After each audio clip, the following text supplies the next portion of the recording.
Do you ever wonder how you could get uninvited in an event you created yourself? Let my mother in law Ethel tell you how. Hi, I'm Stephanie, Charles's wife. I'm no stranger to mean mother in law that are so defensive with your family that she wouldn't let anyone penetrate through. You see, Ethel has always made it clear that I didn't belong in their family. I remember when it was Ethel's birthday, and I couldn't help but feel a sense of anticipation as the family gathered to celebrate. However, as the day went on, I noticed that I was the only one who hadn't received an invitation. Everyone seemed to be busy with party preparations, but no one bothered to mention the event to me. I felt a pang of hurt in my heart, but I tried my best to brush it off and tell myself that maybe it was just an oversight. As the day went on, I couldn't shake off the feeling of being excluded. When I finally mastered the courage to ask Ethel about the birthday plans, she looked at me with a hint of surprise and indifference. Oh, I thought you wouldn't be interested. You're not really part of the family like the actual family. But I heard the wives of Charles's brothers are coming through. Oh, oops. Take a hint, sweetie. Her words cut deep, and I struggled to hold back tears. I felt like an outsider in my own husband's family, and it hurt to hear Ethel confirm my fears. I quietly excused myself and went back to our home, feeling defeated and unwanted. Then, a few months later, Ethel was retiring from her long and successful career. I thought this could be a chance for us to bond and build a better relationship, but once again, I was left out of the celebration. All those years, she didn't grow to change her attitude. I saw pictures of the retirement party on social media, and it stung to see everyone gather to honor her while I was nowhere to be found. I couldn't understand why Ethel treated me this way. Had I done something wrong? Did she dislike me that much? The more I dwelt on it, the more insecure I felt about my place in the family. As time went on, Ethel's remarks and exclusion continued to wear me down. It seemed like no matter what I did, I would never be accepted as a part of the family. I started to distance myself from family gatherings, afraid of facing rejection and hurt.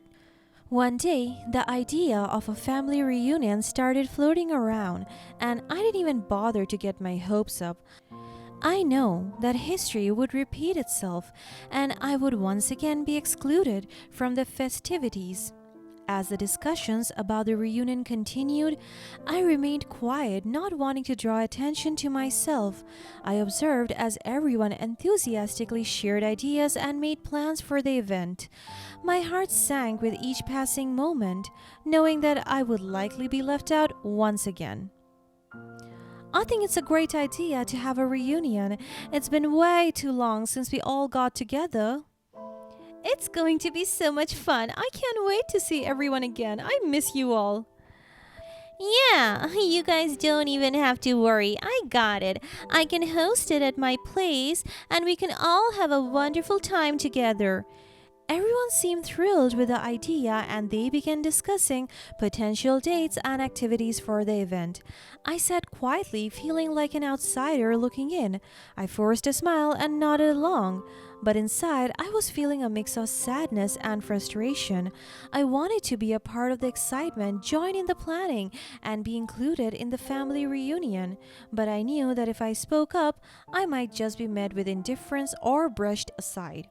One day, as I proceeded with my usual routine every day, the familiar sound of an email notification pinged on my phone, and I casually checked it, not expecting anything out of the ordinary. But as I opened the email, my eyes widened in surprise. It was from Ethel, my mother-in-law, with the subject Family Reunion Details. I read through the email with anticipation, and there it was, the specific venue and time for the family reunion. For the first time ever, I had been invited to the event that I had been excluded from the past.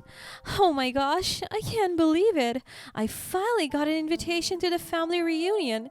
This is a big deal. I must have made a good impression on them. And they finally see me as part of the family. actually. Okay, so it's at Serenity Gardens Resort at 6 p.m. I got to put that in my calendar. As the days of the reunion approached, I carefully planned my outfit, wanting to make a pretty appearance as Charles's wife. I picked out a stylish yet comfortable dress and paired it with some elegant accessories. I wanted to show them that I was just as much a part of the family as anyone else. I even started brainstorming ways to make a lasting impression on everyone. I knew I had to be the life of the party, especially for the kids. So I researched and practiced tips and tricks for the games that might come up during the reunion. I wanted the kids to have a blast and remember me as a cool and fun aunt. On the day of the family reunion arrived, I followed the directions from the email and made my way to the Serenity Gardens Resort. It was beautiful and spacious venue, perfect for a large family gathering. I felt a bit nervous because I was at the venue alone, not knowing what to expect. I began to doubt if I was at the right party. I rechecked the email sent to me by Ethel again and double-checked its details. I was on time and at the right venue, so what was wrong? Is this some kind of sick joke on me? Was I pranked? Was I being too naive, thinking I'm finally accepted into their family? But then, my anxiety began melting away when I saw familiar faces. I sighed in relief that I was at the right party and everyone else seemed to be having a fantastic time. Laughter echoed through the air as I saw cousins chatting, uncles sharing stories, and aunts setting up various activities. However, one face was noticeably absent: my mother-in-law Ethel. At first, I couldn't help but feel a tinge of sadness knowing that she wasn't there. But as time passed, more and more family members started to arrive, and I got caught up in the excitement of the event.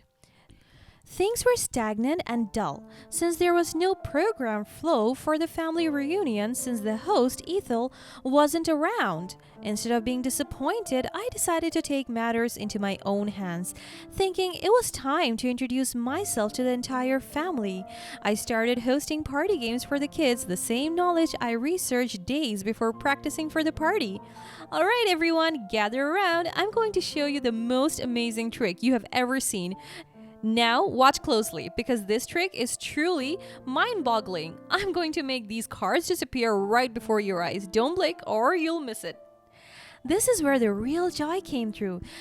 The kids, who were once so obviously bored out of their minds, started to gather around me excitedly.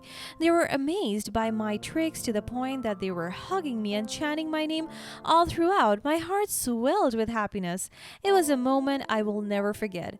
As the party progressed, I found myself laughing and chatting with everyone.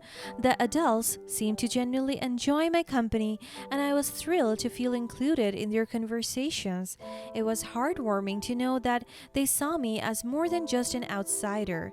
Stephanie, you're a riot. I can't remember the last time I laughed so much at one of these gatherings. Oh, thank you. I'm just glad to be finally here and share some laughs with everyone.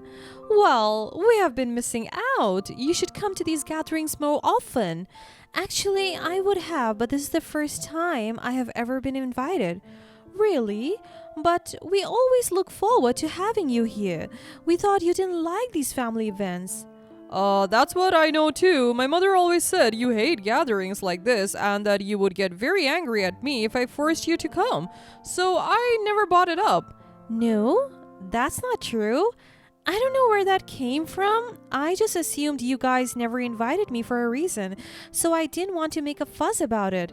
It must be a mistake on Ethel's side. She's not really the best at hosting events ever since. Just earlier, I had to pay for the food and drinks and even for this venue because the owner said there were no reservations made on this date and time. I mean, Ethel's not even here in her own party. She can't be contacted as well. Oh, that's definitely strange. I hope she's okay and that it's just some misunderstanding. Anyway, you're here now, so let's just have fun. Try the crab cakes. They're really delicious, and if you need anything else, just let me know. We want you to feel right at home here. Little did we know Ethel was waiting in a different venue alone. From what I heard, she spared no expense and put in a lot of effort to make it a memorable event. The place she reserved, Lakeside Manor, was indeed stunning with lavish decorations and flowers adorning every corner. There were elaborate chandeliers hanging from the ceiling, and soft music played in the background, setting a sophisticated ambience. There was also a catering team who prepared a mouth-watering spread of gourmet dishes with its aroma filling the air. Ethel herself looked radiant, dressed in an elegant gown, looking every bit the graceful and poised hostess. It was only after the night ended that we learned how initially Ethel intentionally sent me the wrong details to mislead me and keep me away from the real party. But what she failed to realize, she sent the same email with the wrong details to everyone else as well. When she sent the email with the real details to everyone else, they hadn't bothered to even check it. They had assumed it was a system glitch or a double send mistake. And so they followed the wrong event details without question. Eventually, the wrong party came to an end and we started to pack things up. I mustered up the courage to send a message to Ethel, worried about her whereabouts. The event was fun. I hope you get to come next time. I didn't receive any reply back from her, but I did not really read into it that much since she rarely responds to my texts. While we were cleaning the venue, we saw a familiar face fuming with anger. It was Ethel, barging inside our venue and pointing her fingers aggressively at everyone. What are you all doing here? You're supposed to be at Lakeside Manor. Leave this lame excuse of a party and attend mine. Everything's been set up there. What are you talking about? You sent us all an email saying it will be held at Serenity Gardens Resort. No, this was supposed to be for Stephanie only. Ethel was so quick to make her own conspiracy theories to make sense of her own mistake. Stephanie, do you have any idea what you have done? You ruined the whole party. I was taken aback by her sudden outburst, but was also confused about what she was shouting at me. What do you mean? I didn't ruin anything. You weren't here earlier and we were actually having fun. Oh, spare me the act. You know what you did. Stop making me look like a fool in front of everyone. You know I intentionally sent you the wrong details to keep you away, so we could all have our family reunion in peace. Without you lingering around, you must have bribed them to come to this instead. How much did you pay them? The room fell silent as her words hung in the air. I could see the shock on the faces of the other family members who had overheard her confessions. I didn't know. I had no idea there was another party. You think you're so perfect, don't you? Always trying to be the center of attention and stealing everyone's affection. Well, not anymore. I wanted to show you that you don't belong here and no one likes you. You're not part of our family and you will never be. Come on, guys. Let's leave her and go to the real party. The hurtful words stung, but before I could even respond, something unexpected happened. Charles, my husband, stepped forward. Mom, that's enough. Stephanie is my wife and she's part of this family. You have no right to treat her this way. You should be ashamed of yourself. No one's going to your real party because this is the real party for us. Aunt Julie chimed in, standing up for me as well. Ethel, enough. This is not okay. Stephanie is a wonderful person, and we all love having her around. You can't just exclude her because of your own insecurities. Go back and enjoy your own party alone because we are staying here. Leave because you're not invited to this. Even the kids who had been playing nearby ran over to me, hugging me and defending me in their innocent way. Hey, don't be mean to Aunt Stephanie. She's fun and she's going to teach me her tricks later. Yeah, we love you, Aunt Stephanie.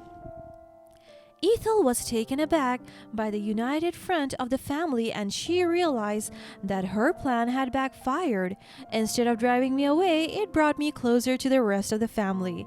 Tears welled up in my eyes as I felt the love and support from everyone around me. I had always longed to be accepted by my husband's family, and now I knew that I truly was a part of them. Ethel tried one last desperate attempt to entice them and beg them to attend her real party, but not one obliged. She stood there realizing the extent of her mistake and proceeded to run away in shame away from the wrong and fake party she created. In the aftermath of Ethel's revelation, the family dynamics had indeed shifted.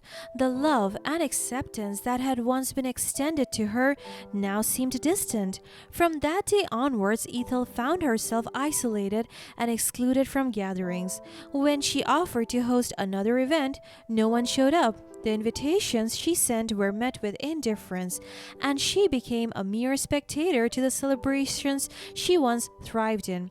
Her attempts to win back their affection fell on deaf ears, as the family had grown wary of her manipulative way. As the years passed, Ethel's absence became the norm in family reunions and celebrations, while my presence became a cherished part of it. There you go. Looks like the cards aren't the only thing I could make disappear at family reunions.